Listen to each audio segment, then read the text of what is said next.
Grabe talaga. Hanggang kailan pa kaya yung init na to? Umaga pa lamang. Ano, mag-alas 8 pa lang. Kauwi lang namin ni Mahal. Kahapon pinahanginan ko itong bike ko. Ayan. Ay, malambot na naman. Sumisingaw. Sumisingaw yung huli ang gulong. Dito siguro. Sabit lang yan dito eh. Maintenance day tayo ngayon ng ating mga tools. Ayusin ko muna. Diyos ko po. Parang bodega. Bodega talaga. Ang daming kalat. Ay nako. Linis muna ako dito ngayon.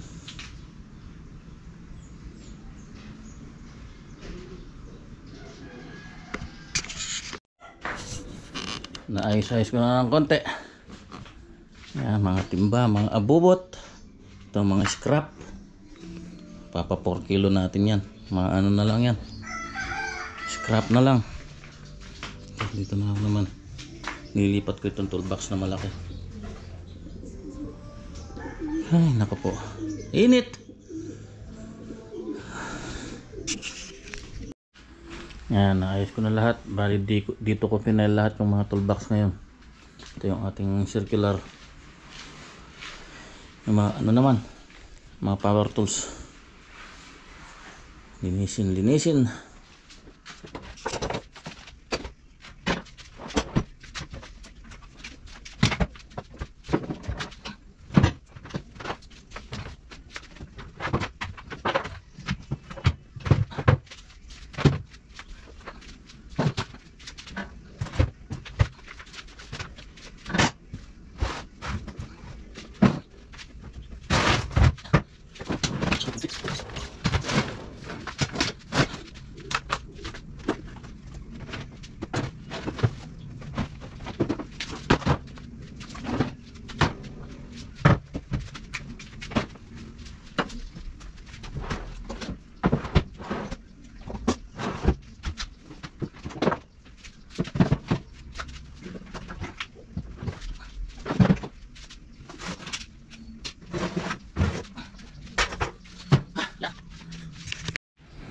Ayan o, ayan sila karami.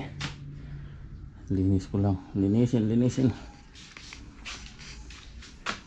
Ayan, yung cut off welding machine. Ano pa ba? Ayan, nandiyan na lahat. Yung mga drill. Ayan o, jigsaw. Sandali, ipapago muna ng maayos. Ito yung isang jackhammer ko. Napakabigat nito. Healthy yung case, healthy. Pero yung laman makita. Ayan. Napakabigat.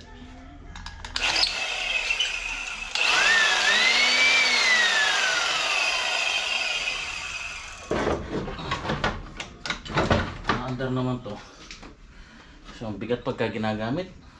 Nakapangalay. Benta ko na. Ayos pa, malinis pa naman. Kailangan napapa-under kahit saglit para hindi mamakat yung ano niya, mga carbon. Napandar ko kanina eh. Napandar ko na kanina.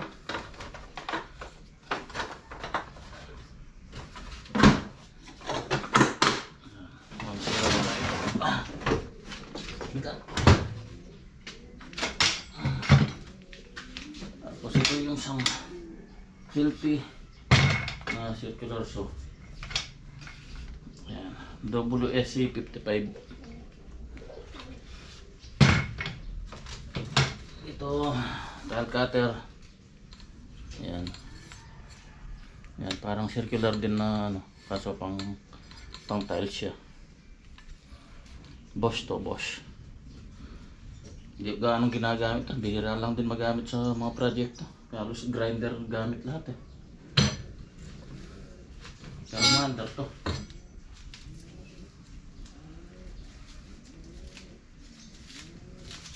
Tingin natin para umandar.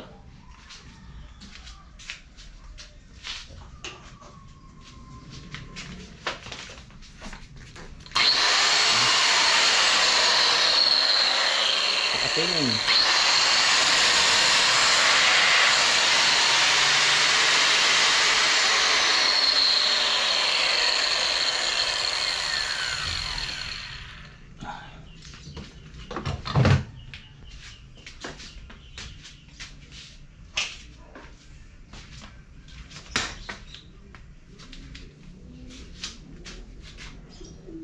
Blower natin.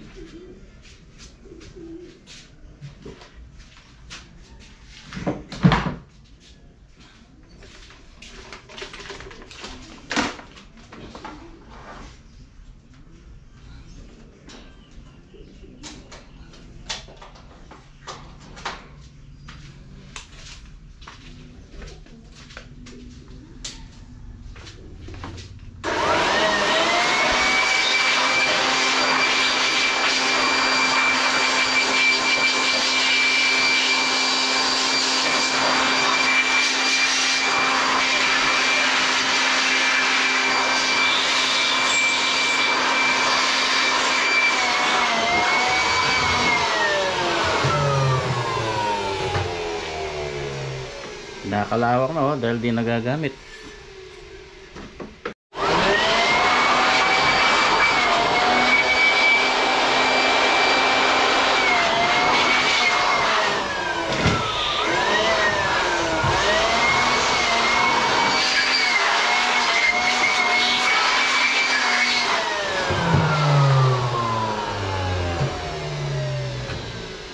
Tapos ito, belt sander ito. Wala lang siyang ano, bala. Yung pinakatalim niya. Os ito.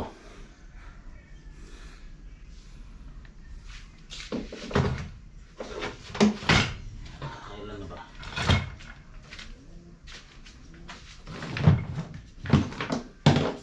Tapos ito, screw gun. Ito importante ito pagka nagsisiling, kapag gypsum board ang gamit.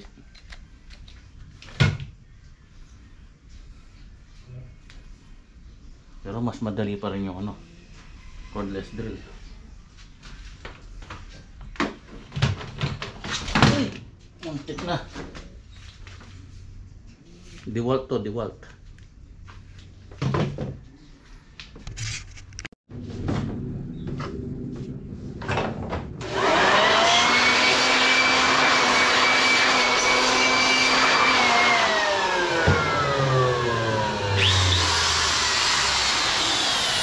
Matining na matining pa.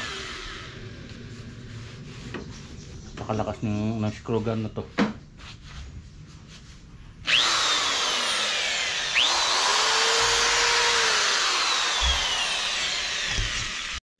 Ito yung isang healthy ko na drill.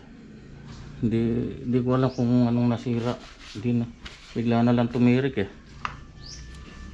SR16. Ano, ang ganda pa naman nito. Lakas. 2-speed siya pero wala siyang hammer. May low siya tsaka high. So gano'n check up ko to sa mga gumagawa.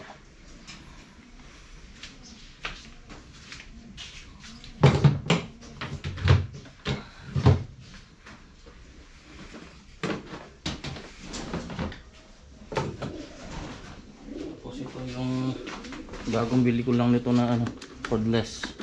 Malit lang. Ayun. Pwede na rin.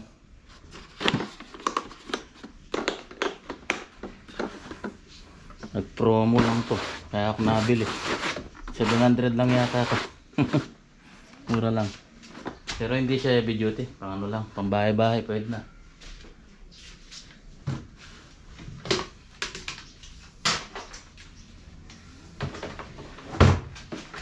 Naman yung isang jackhammer. Yan, makita rin.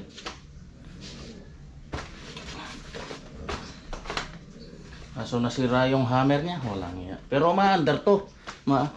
Ano kasi to eh, meron siyang drill, meron siyang hammer drill, meron siyang jackhammer.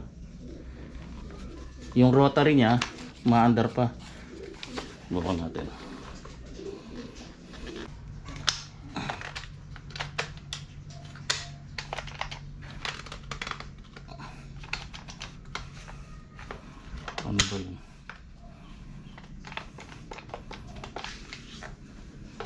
Ayaw. Under to eh.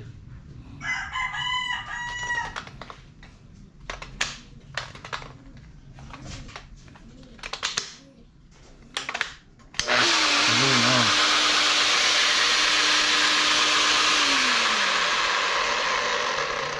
Ma-under siya pero wala siyang hammer. Nasira, binuksan ko to eh. Nasira yung ano niya. Nasira yung piston. May piston sa loob to eh. Yung hammer na pumupukpok na ganun.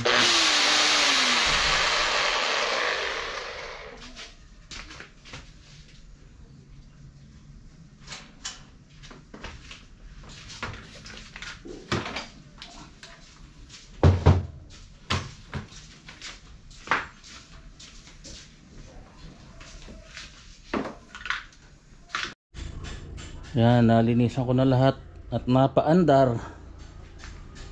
Bali, ang hindi umaandar itong Hilti na to. Ito may diferensya. Maandar siya kaso iba yung tunog. Sayang. GSB 16RE Bosch. Saudi ko nabili to. Tapos ito, hindi ko alam ba tayo na umandar. Kailan ko lang ginamit to. Baka na-fuse lang siguro yung ano niya, yung plug. May fuse kasi ito eh. Ayan o. Saka ako na ano. Tapos ito, yan eh, papalit na ng ano, carbon. Tapos ito yung dalawang cordless ko. Bupos GSR 180 tsaka GSB. GSR tsaka GSB. Yung GSB meron siyang hammer drill. Ito wala. Ma-under pa rin siya.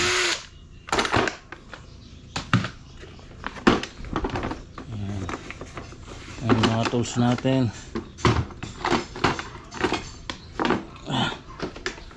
Tapos ito jigsaw. Ito bago lang to. Ito yung DeWalt. Yan, ma-under parehas yan. Tapos ito yung mga grinder natin. Tatlong grinder. So isang malaki. Na-under lahat yan. Tapos ito yung ating planer. Yan, kung naalala nyo, binilhan ko ng talim to. Nasa 1.6 yata. 1.6 ba? 1.8. Talim lang yun. Tapos ito yung palm router. Cut off. Welding machine. Tapos ito yung air compressor. Tapos mga hand tools natin na yan. Punong-puno yung mga toolbox natin na yan. Yan, tsaka isang katutak na bubot. Yung mga screws. Ayan o. Ating laser level. Mga screw, mga talim. Talim ng router to. Ayan, tile cutter. May talyasi. Ay nako. Nandito yung charging station ko. Ayan, mga charger ng cordless. May AVR tayo. May bench grinder. Ito ba? Ayan, meron tayong vice o gato. Ayan, tsaka yung mga ibang mga H-frame natin na scaffolding. Yung iba nandun sa ano, sa farm. Tapos ito yung ating table. So bukas ko na baklasin. Sigurado marumi na yan doon sa ano, puno na ng kusot yan. Okay, so mga tools.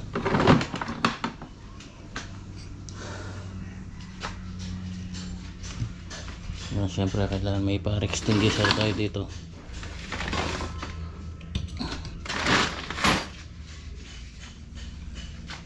Yan.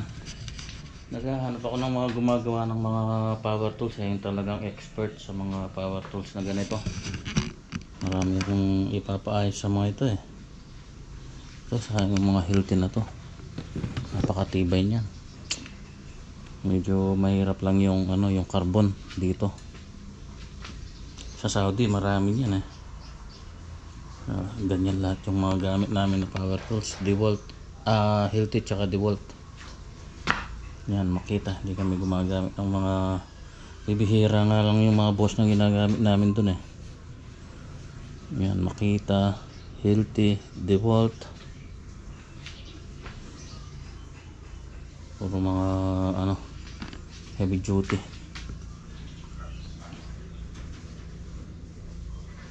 Pinakagamit na gamit dito yung dalawang cordless drill. Ito yung pinakagamit na gamit. Tapos yan, grinder. Yan ang pinakagamit na gamit na sa mga tools ko. Kahit sa mga ibang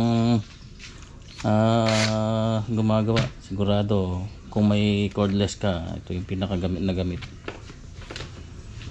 Tapos yan, yung grinder, yan ang importante din.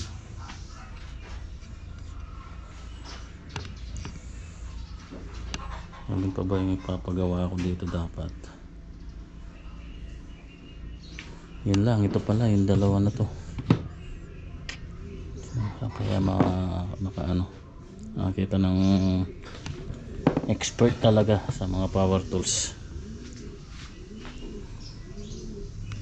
Okay.